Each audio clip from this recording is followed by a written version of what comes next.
Welcome to Not Your Ordinary Parts, a podcast where we talk about hard things associated with the human experience with the goal of increasing awareness, growth, and healing. You may hear information from professionally licensed therapists, life coaches, healers, doctors, etc. This information is not medical advice or therapy. It's not meant to replace actual therapy or instructions given by a doctor or personal therapist. I'm your host, Jalon Johnson. My guest today is Jake Ernst. Jake is a therapist, a writer, a podcast host, a partner, a dog dad, a brother, a friend, and the clinical director at Straight Up Health, which is a mental health clinic for young people and their families in Toronto, Canada. Straight Up Health offers teens and young adults access to approachable, empowering mental health care.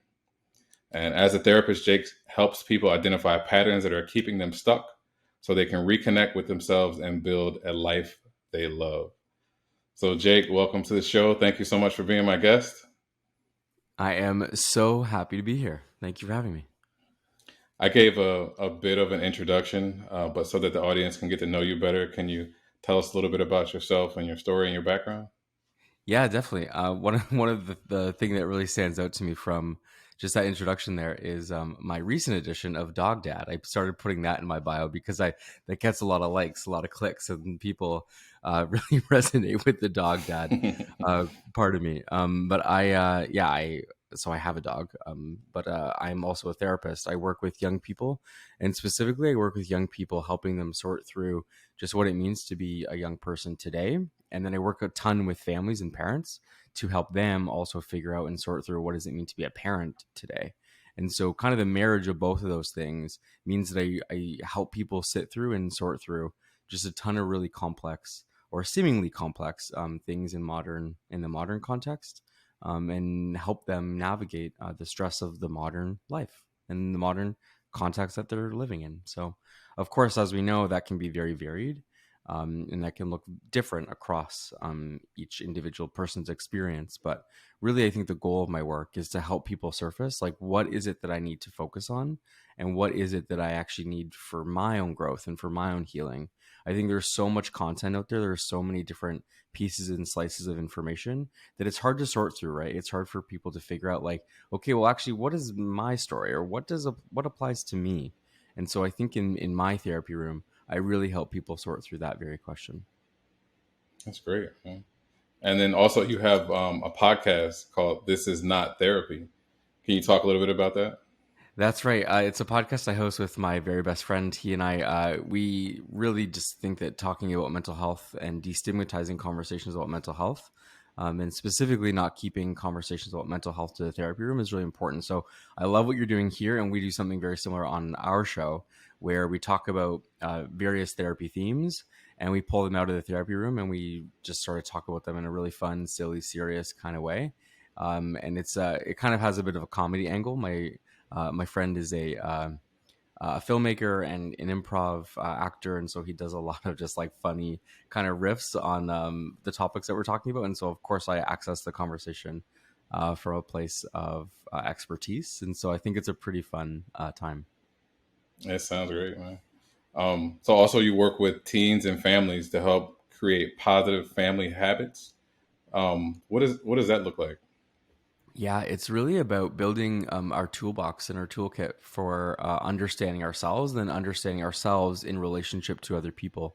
Because my background is in neuroscience and child development, I approach therapy from a science informed and science backed perspective, where I am helping people build their toolkit and helping them reach and achieve different developmental milestones from childhood that perhaps were missed or perhaps were regressed due to trauma or due to overwhelm, due to stress in early childhood or even into adolescence, and helping them repair and sort of build that toolbox moving forward so they can draw on different sets of skills in later life. And so we know that the number one predictor of success in therapy is the relationship. So I take that component of therapy really seriously, meaning that I do a ton of work with my clients on our relationship, so me with them, and then also helping them build relationships in their life so they can transfer the skills that we're learning or teaching or building in therapy. Wow. That sounds so therapeutic and helpful. You mentioned something, and this is kind of like it's a hot topic nowadays. Everybody's saying it, like trauma. What and how would you define trauma? I would define trauma as anything that overwhelms the nervous system's ability to cope with the current environment. And typically, those things are things that happen too much, too fast, too soon, or not enough, or not often, or not frequently enough. And so, from an attachment perspective, that is the not enough, that is the not frequently enough stuff, which is, not enough love, not enough Mm, warmth, not enough safety, not enough community, not enough caregiving. And then on the other side of that, it could also be the overwhelm portion of that, which is too much, too fast, too soon. So whether that's too many big emotions happening, too many adverse experiences in childhood, too much adversity or community adversity growing up. And that can really just repattern the nervous system's ability to connect and relate with other people. And so it moves us from a place of individual thriving to a place of individual surviving. So we move into survival mode, and then we kind of go back into our base instincts where we're tapping into our survival patterning rather than actual our ability to connect and to socialize and to relate to other people. wow. And these are all basic core like human needs, right? These things that cause us trauma or that we don't get enough of. But it seems like it's become so difficult to just have a conversation about them, to just talk about normal things, right? And even that in and of itself can cause us to not get our needs met. So the first question I wanted to ask you was, what are three core human needs? Yeah, I kind of think about our core human needs as operating all together simultaneously. I know we're a lot of us are sort of used to this conversation about needs through the lens of Maslow and perhaps a pyramid or a hierarchy. And I look at them as inseparable. So they don't necessarily just exist on their own; they exist in relationship with each other. And so we have our primal needs. We have our really kind of basic primal needs that are with us throughout our entire lives, right? So this is our most primal need, and the first primal need is our breath and breathing. So we need oxygen in order to survive, and we can't survive more than, let's say, 4 to 5 minutes without oxygen. Then we also have our other primal needs for nourishment and food, for sleep, for hydration, learning and growth, for movement. Those are a part of what I call our primal package of needs. And those are the needs that sort of help us be healthy and functioning and well, kind of at our very base core. So when I think about like teens and young people and therapy, and in quite frankly, even adults, that's one of the first things I'm assessing for is I'm looking at, okay, what of our primal needs are kind of in the picture here and which ones are going unmet. So, for example, if we're not breathing properly or if we're not nourishing our body with food and with water and with sleep, then that will take our mental health to a very different place and a complicated place at that. We need to be watered, we need to be fed, we need to, be rested in order to access the higher order type of needs. And I would call the second sort of stage of those needs, in addition to the primal needs, is our growth needs. And so that's our need for learning, our need for innovation, our need for adventure, our need for kind of just to stimulate our brain and to like promote blood flow and movement and those types of things. So those would be kind of in the growth category.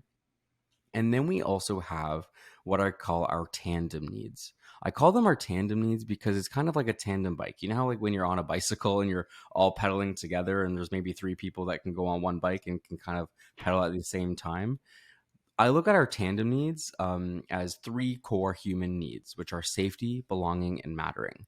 Those are the tandem needs because, unlike our primal needs, they're the ones that sort of shift with our context or shift with our modern environment that we're in right now. So, for example, in 1845, our primal needs would stay the same as they do right now in 2023, whereas the tandem needs in 1845 would be just different. That just was a different context, right? Back in many years ago. Whereas in 2023, the tandem needs for safety, belonging, and mattering have sort of shifted with our environment, right? And of course, politics influences that. Of course, our community influences that. Of course, just what's going on in the world influences that. Our social landscape, our relationships all influence that. The internet technology is a really big one right now that influences that. And so, safety, belonging, and mattering are the tandem needs that shift and change throughout the lifespan and as we kind of grow. And as we kind of know, like safety, belonging, and mattering are really complicated in the current context. And quite frankly, adding a ton of trauma for folks because these needs are going unmet on a routine basis. Wow. So, in a culture that rewards individual thriving and encourages constant comparison, right? How do we feed our need for closeness and connection, especially because things are different now? Wow.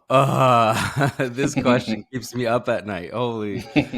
This is, I think, just a really important question for our times. I think that, you know, there of course are many layers to this conversation. I won't, of course, be able to do them all justice, but I think that yeah, we are living in this culture of hyper individualism that I think is just really disconnecting us from ourselves, quite frankly, and also disconnecting us from each other. And I think that there are many different parts of us that sort of come to the surface in this conversation of individual thriving, where we are sort of made or suggested to just like do everything by ourselves and be able to like function on our own without community support or without relationship. And I think that it's really creating a ton of competition, a ton of Mm, comparison, a ton of what I call the compare and despair um, uh, dilemma that really kind of keeps us in this state of constant comparison, like a comparison loop, not just how do I measure up to you, but can I actually survive if I don't measure up to you? I think that's a really big, stark difference that sort of gets created. And one of my major theories is that the internet has really changed how we connect and changed how we relate. And so, a big part of my work, especially with young people, is helping people sort through the layers of how that is true, how it pulls us apart from each other and causes us to do some of the more antisocial forms of connection, which are aggression, comparison, competition, and this individual thriving sort of thing where we're all just on our own path. I think that the more we try to have these comparisons and we're just go go go, we just become more and more disconnected from ourselves, and then we just create different patterns and ways of being that continue to take us further and further away. So that was a great explanation. um, what I wanted to ask next is keeping up with the fast pace and demands of this culture can lead to stress and anxiety. So if anxiety is meant to help us avoid things, does that mean that we have to listen to anxiety all the time? Ooh, I think this is another big I think the fact that we're talking more about mental health and talking more about feelings and the difference even between thoughts and feelings, I think this is all really important. It's all really healthy in good discussion. And I also feel strongly about being able to have accurate information and accurate tools to be able to come to that discussion with a really good toolbox of knowledge. And I think that in the culture of when we're trying to understand, what are these emotions that I'm feeling inside of me? How can I make sense of all of the stress and stuff that's kind of coursing through my body or causing my heart to race or causing my thoughts to overthink? What I think can be really challenging is that we start to label in really blanket terms. So we start to say, oh, this is anxiety or this is depression. And what we actually know is that there's a really big, deep, rich nuance here to this conversation, that it's not always anxiety.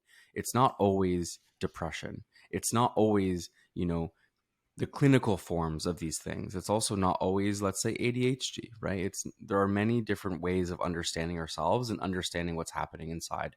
And so in the anxiety conversation, I think it's important to really look at like what is the purpose of anxiety. And the whole purpose of anxiety is to help us avoid things. The whole reason why anxiety is uncomfortable is so that we pay attention to it, so that we avoid the thing that makes us uncomfortable.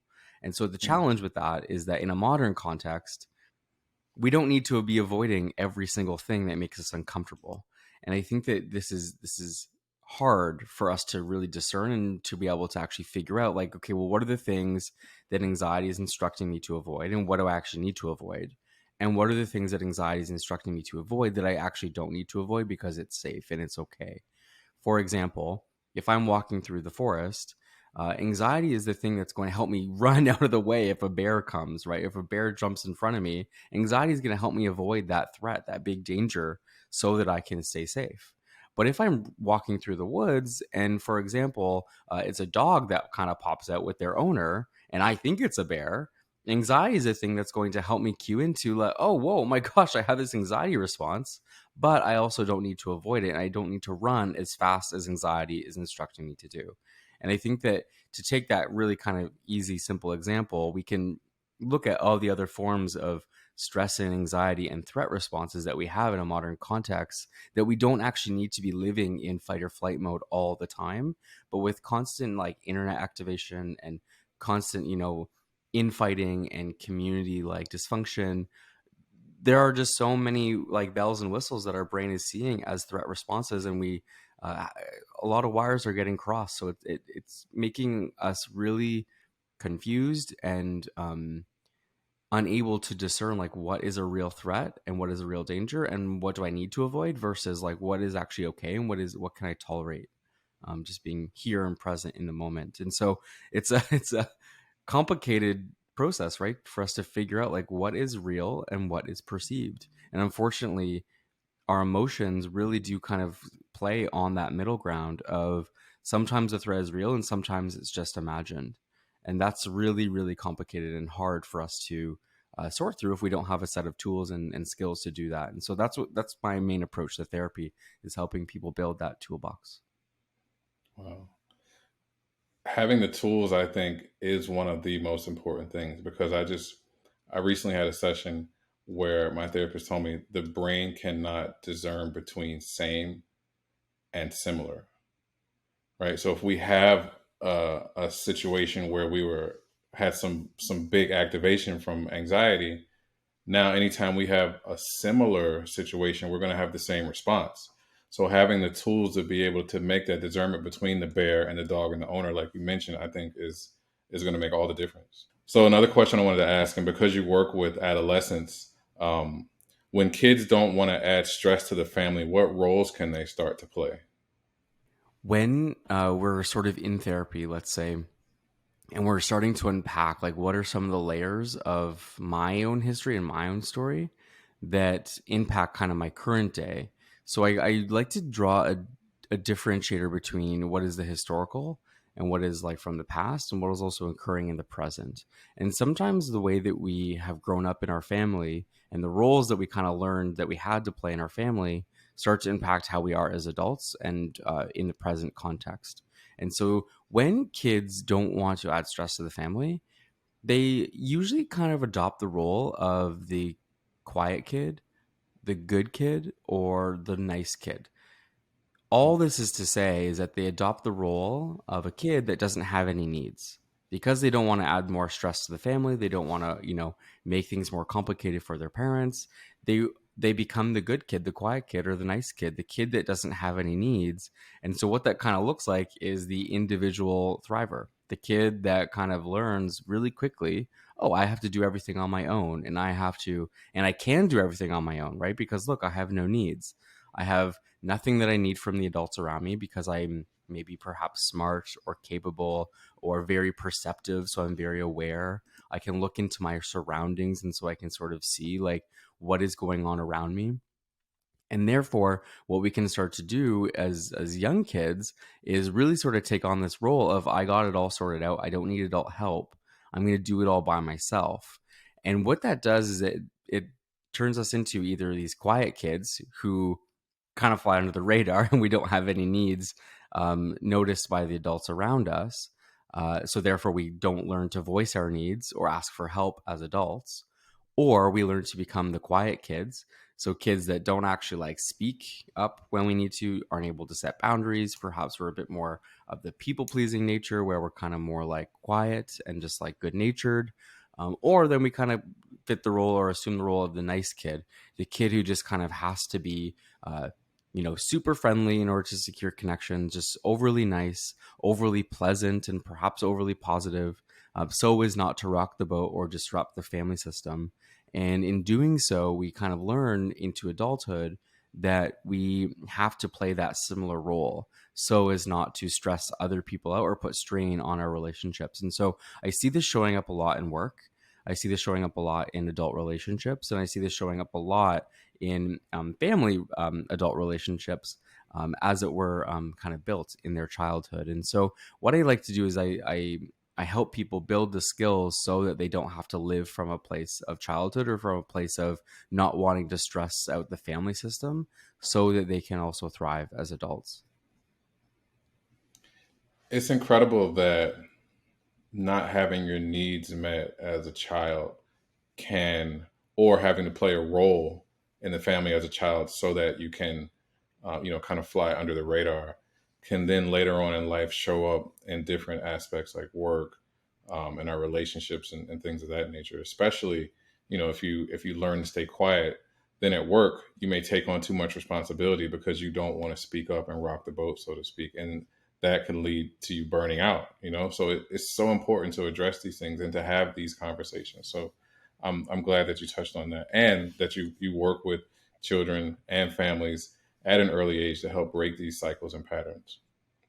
Oh yes, and I think the other thing too is that where we learn to sort of take on more or absorb more stress, we can fall into a pattern of, oh, I this is my job. My job is actually to hold more stress than I can manage. And so I'm happy Mm, you brought up the point about burnout, because I think it can really create a relationship pattern where we start to take on a role, or we play a role that we actually don't have to play.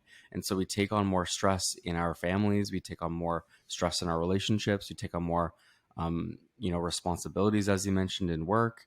And that can actually just really complicate our own well-being and our own ability to be able to set boundaries and to be firm about, this is my capacity and this is what I can do and this is what I can't do. Unfortunately, I won't be available to do that thing or take on that extra job. But yeah, it goes back to that sort of childhood part that sort of is in that really vulnerable place of needing to secure connection. This is really all about the attachment system really early on, which is that we often choose to abandon ourselves so that we can remain connected to other people. And when people are setting up a system, or when parents are creating a family situation where kids are having to abandon their own needs or abandon their own selves in order to secure love and belonging, that can make it for a really complicated family dynamic. And of mm. course, that translates into adulthood. Now, it's not normal or typical that kids will say, "Can we talk about my mental health?" Right? Because they don't know how to communicate that. So, what are some things that kids will say instead of "Can we talk about my mental health?" Or what are some things that they might say? Usually, when we don't have the language to describe what's going on inside, we try to make sense of some of the symptoms. So, some of the symptoms that start to come up are, like an upset stomach, or maybe like our heart is beating really fast, or maybe we get really sweaty. So, there's the somatic or the physiological symptoms that do come on board with this experience of mental health. And unfortunately, like the thinking and language centers of our brain don't have a powerful enough influence over the survival circuits of our brain or nervous system. And so for kids to be able to articulate and tap into that language center of like, this is what's going on, and I can precisely actually label it and determine what's happening, is a really complex task developmentally. And so it usually sort of shows up as, my tummy hurts. It shows up as, Mm, can you stay with me? Can you cuddle with me? I need a hug. Or I can't do this. I don't know how. Or maybe it also shows up through the communication pattern of a temper tantrum. Maybe in early adolescence, it shows up as being quiet and really private, and maybe putting your hood up, or just putting on your headphones and kind of disappearing or escaping kind of into your preferred method of soothing, which is perhaps could be music or listening or watching YouTube or falling down a rabbit hole of an algorithm. And so, really, what this is about is figuring out and noticing the difference between a stress behavior and then also types of things as stress behaviors are communicating about our stress. And so usually it's instructing us to look deeper. And so I really encourage parents to look at these stress behaviors, such as an upset tummy, or a hood up, or kids just isolating themselves in their room. I see all of that as stress behavior. And when we can put on kind of the stress detective hat, we can kind of actually look deeper and to say, what are they trying to say here? What are they trying to communicate that they don't yet have the skills or the language to actually communicate? And so we can actually look at the function of the behavior and look at behavior as communication. What is kind of giving me like a light bulb moment here is that, you know, reparenting myself through parenting my child and being able to have these tools and the stress detective hat, like you mentioned, I like that a lot. Um, when you see these behaviors, now you can get curious with them as opposed to just avoiding them or just sidestepping them, because you may see it as something that you did as a child, and now it gets uncomfortable because it was uncomfortable as a child when you were doing it. So now being able to have that, that toolbox, and to be able to look at it and see and say, okay, well, he or she may be doing this and it may be because of this. Now you can go back and give yourself maybe what you didn't get, or in doing so you can kind of disrupt the the patterns that may be causing the mental health ailments, and because the children can't communicate what's really going on, you can help them be expressive and pull out the things and emotions that they may be feeling. So I really am so glad that we can have this conversation and provide these tools to not only the parents but also the adolescents who may need it to be able to express themselves better. So another question I wanted to ask is, what role does the internet and social media have on kids' upbringing today? I think to your exact point that we have to have relationships and we have to have models for effective communication and skill building in early adolescence and even deeper than that, early childhood.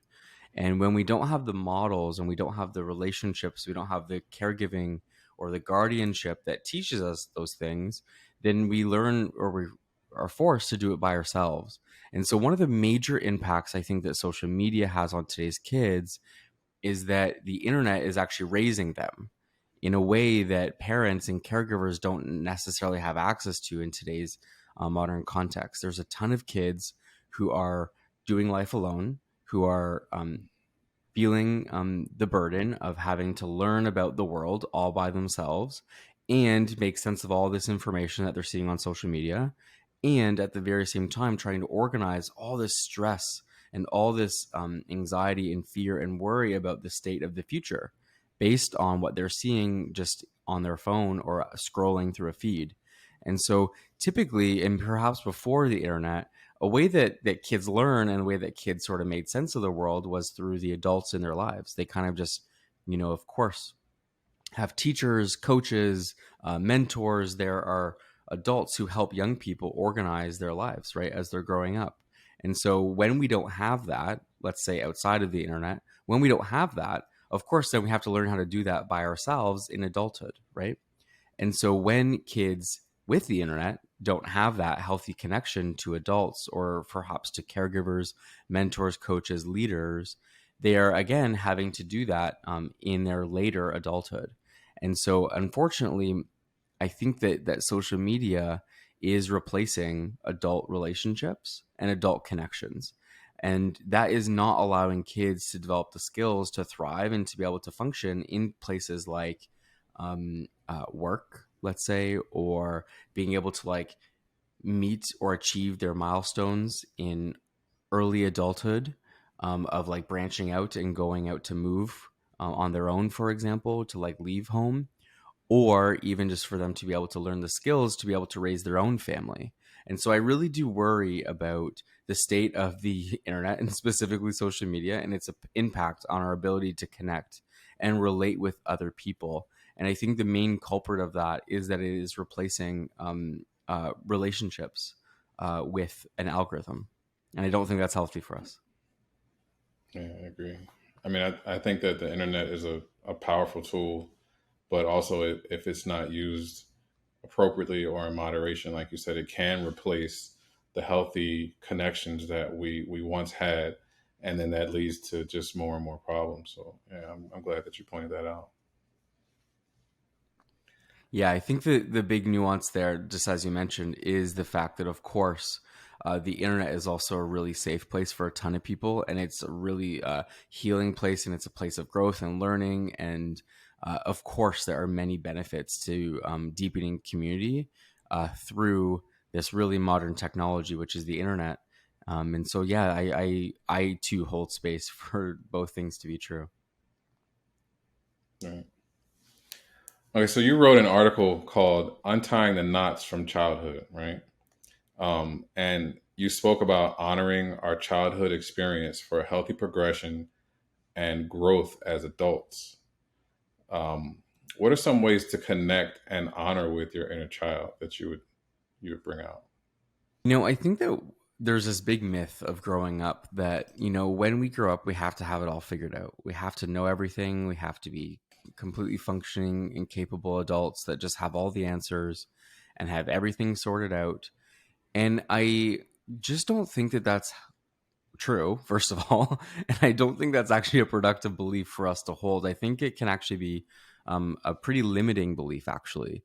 One that keeps us stuck in the childhood fear and stuck from living from that place of distress of like, I don't know how to do this, right? And I can't be quote unquote an adult, or I can't do the things that other people around me are doing that I see everyone doing on social media, or that I see all the other kind of parents doing as they're raising their kids. And unfortunately, living from that place can also just add more stress and more comparison into the mix. And so, one of the really healthy ways that we can, as adults, really sort of repattern that system or help heal from some of the dysfunction that we experience as kids is to tap into, well, what was that experience like for me as a child? And one of the really great ways to do that is to connect through this sort of analogy of having an inner child, or the smaller, younger part of us that is vulnerable, that is scared, that is perhaps feeling these really big, intense emotions that we can't make sense of. The inner child is by nature, of course, younger. It's the youngest part of ourself. And so are our emotions. Our emotions are also by nature primitive. They're by nature really young. And by nature, they're underdeveloped, right? And that's the really great, amazing quality of being human, is that we've evolved actually to override that capacity within us. We've evolved to use our thinking brain to talk to our emotional brain. And so one of the ways that, again, we can talk to the emotional part of ourselves, which is again by nature that really small youngest part of ourselves, is to be able to be in conversation with that part rather than living in conflict with that part. So conversation versus conflict. And I think that unfortunately a lot of us really do live in conflict with that part of ourselves, living in conflict with the youngest part of ourselves that actually has a ton of wisdom to share and a ton of emotion and value to offer. And unfortunately, I think a lot of us live in resistance with that part of ourselves. And a lot of us wish that our emotions would go away. A lot of us wish that we didn't have these really big feelings. A lot of us wish that we didn't have all this confusion and stress as a part of our adult experience, because remember, as adults, we're supposed to have it figured out, so to speak. And unfortunately, I think that what we actually want, or need rather, is integration. And so fortunately, what we need is integration. We need to be able to bring all those parts home together so they can all live in harmony and talk to each other, rather than living from that place of disintegration or fragmentation, where all of these different parts are just kind of floating in space and we're kind of being made to wrangle them up and make sense of them on the fly. And so integration is what we need. And connecting with our inner child is the way to do that. We want to bring that little kid with us, and we can sort of a really, intentional practice that we can do is just to be able to speak to it. I think about my inner child as, maybe that like 9, 10, 11 year old that kind of lives within me, and I can kind of just bring him when I'm like speaking on a podcast like this, or perhaps like delivering a workshop or a presentation to a big group of people. Like, yeah, I'm bringing that younger part of me, because that's the scared part. That's the part that wants to be really loud and say, "Don't go, don't do it, don't do it." Stay really small and stay like a kid. And so I bring that younger part with me. I think branching off of something that you mentioned, like we do believe we're supposed to have it all together as an adult, right? But not being able to really understand what all together is can be confusing. And then also, if we did have some dysfunction as a child, our inner child, we don't know how to connect with it. We don't know what it is. We run from these things. So all of that stuff mixed in a pot and stirred together can really be confusing and just keep us disconnected from wanting to feel our big feelings. So the way you mentioned that, and the way you brought out connecting with that inner child and bringing them along with you, because that's the scary part. But talking to it, and I think a lot of us may not even know what our inner child really is. So having these conversations does so much for it, because when we can say, "Oh, well, that's what that is," or "That's what I was feeling," or "That's how I can connect internally," it does so much for it. So I'm glad we were able to talk about that and the way you brought it out. One of the ways that I kind of speak about it just with my clients, and then of course on in places like this where I get the great privilege to talk about these things, is I usually say I work with kids and inner kids, because usually a lot of this work is about, of course, working with the kids in front of me, and then of course tapping in to the inner kids that are inside of us as we're also doing this work, and that's sort of how I access this from a place of parenting work as well. Do you get some weird looks when you say inner kids? Oh, I sure do, and it's great. It's pretty fun. People look at me like, "Wait, what?" And I'm like, "Wait, hold on, one sec. Stay with me a second. Let me explain." And then we just take a moment to kind of like resurface, and we come back, and then they go, "Oh yeah, no, that makes sense." But it's funny. I actually work with a ton of adults as parents who are dying to tap into their inner child, right? To their inner kid. That's like, I just want to like let loose a little bit. I just want to have fun again. I just want like life to be a bit more adventurous and fun and free, and not so stuffy and serious and just like big all the time. And so I think that people like want that permission. And unfortunately, I think it's also really clouded by the really fluffiness of, let's say, what we would call inner child work, right? I think it can really seem really abstract for folks, and it can really seem like a bit fluffy and a bit kind of like, oh, that's a bit stupid. I don't think that would work. That wouldn't really help me. But I think that when we can just like speak about it honestly, and speak about it from a place of, you want to like be free, right? You want to have more adventure, right? You want to like kind of be more open, right? Okay, well, that's a childlike part of you. That isn't, Mm. that's something that develops really early on. And we're going to tap into that in order to access these more authentic parts of ourselves as adults, so that we can actually regulate our emotions and regulate our thoughts and regulate our stress, rather than live from a place of trying to suppress it or avoid it or not confront it. I agree. I agree a lot, and I think that we're still, a lot of us are still abiding by antiquated rules. Like I know a lot of my friends, their parents used to say to them, when I was 30, I had a house, we had two cars, we had, our family was up and running, and we're 35 and 40, and still trying to figure stuff out. So when we compare it to their generation and their time, we automatically are going to feel insignificant, right? And then combine that with, like I mentioned, the the inner child issues, and now we are just lost. But we have to remember that there's different rules for different times, like you mentioned early on in the podcast. And I think doing that and then learning how to connect with your inner child can bring so much freedom and healing. It's so true. And for me, one of my big values is just being open to and being flexible to change. And it is probably some of the most uncomfortable and hardest work that I do day in and day out, is just being open and flexible to change.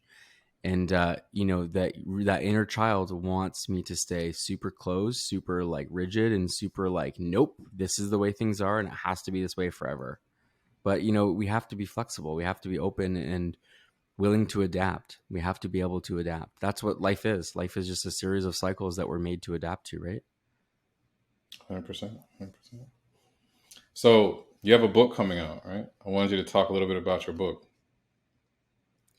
Well, I'm currently writing a book. It's there's Okay. nothing in press at the moment, meaning that there's no book that is scheduled. However, I'm writing about this stuff. This is stuff that really I think really deeply impacts us, and also really, I think, just at our core we're really like hungry for this information. I think that this is the next stage of our evolution as a species. I know that's a really big kind of heady way of saying it, but I do think that this mental health revolution is our next evolution as a species. And I think that being able to tap into our emotions and tap into our psychology and tap into our thoughts and our is just going to really unlock a new way of relating and a new way of just being together as a species. And I hope that I really just believe in the power and the capacity of humans to be able to innovate and to be able to unlock and tap into just our very core nature of our being. And so I'm going to talk in my book a lot about stress, about relationships, what it does to community, and what it does to our own sense of individuality, through a lot of the very similar concepts that I was talking about, which is that at our core, we need each other. We're a social species, and we also need ourselves. And so we need each other, and we need ourselves is going to be the main kind of tenet of the book. Gotcha. I'm sure it'll be hot on the press once it hits. Yes, yes. I fingers crossed. So, last question I wanted to ask you, right? With everything we've discussed, and with your knowledge and your expertise and your ability to help people connect with themselves, if someone was on the fence about therapy or talking to someone about their big feelings or their emotions, and they kind of just are stuck, what advice would you give them and on how to get to a place of being able to communicate? Yeah. Yeah, I would say that I have a personal mantra that I think sort of fits here, and it's not everything is as urgent as it feels. And when we only listen to emotion and we only listen to stress, anxiety, and urgency, then we create this big emergency inside of us, right? That keeps us stuck, quite frankly. And unfortunately, that's kind of the paradox, and that's kind of the unintended consequence, right, of only listening to emotion, is that when we only listen to our stress and only just like, feel these really big emotions, then that can also keep us stuck instead of helping us get free. And so I think that part of what I like to just remind myself is that nothing is urgent. I have time. There's at my own pace and on my own time, I can do this work, and I can go slow. I think giving ourselves permission just to go slow is so healing in a really fast paced culture, and in a really, quite frankly, in an urgent culture that has, the what I call the Amazon effect, which is that I can have anything at my door tomorrow if I want it. And the Netflix effect, which is that like there are so many endless options and choices that I'm actually swimming in so many options and choices that I feel like I'm drowning. And what I also call the Tinder effect, which is that like if I don't like it, I can swipe left. If I love it, I'm going to swipe right. But that's not the way the world works. That's not the world, right? The world around us isn't just urgent and available and abundant all the time, which means that we can practice discernment. It means that we can go slow. We can actually choose our own pace rather than just feeding into the pace of what everyone else is doing. And I think that goes back to kind of what you're saying about the rules. And so another big question I ask myself is like, where did I learn that? Or who taught me that? Or who said that it had to be that way? And that gives me enough permission to sort of say, oh, right, I'm in charge. I get to Hmm. decide what I do, and I get to decide how I show up. So, what that means is that for people that don't want to come to therapy, okay, you get to choose that. You 1,000% get to choose that. And it will also be really helpful and important and healing if you do choose that. So, I like to be able just to sort of say, nothing is urgent. go at your own best pace, and come if you want, and also don't come if you don't want to. Mm, that's great advice. Great advice. And everything you've spoken about and shared has been so good. So I want to thank you so much for taking the time to do this with me and for finding value and what I'm trying to do as well.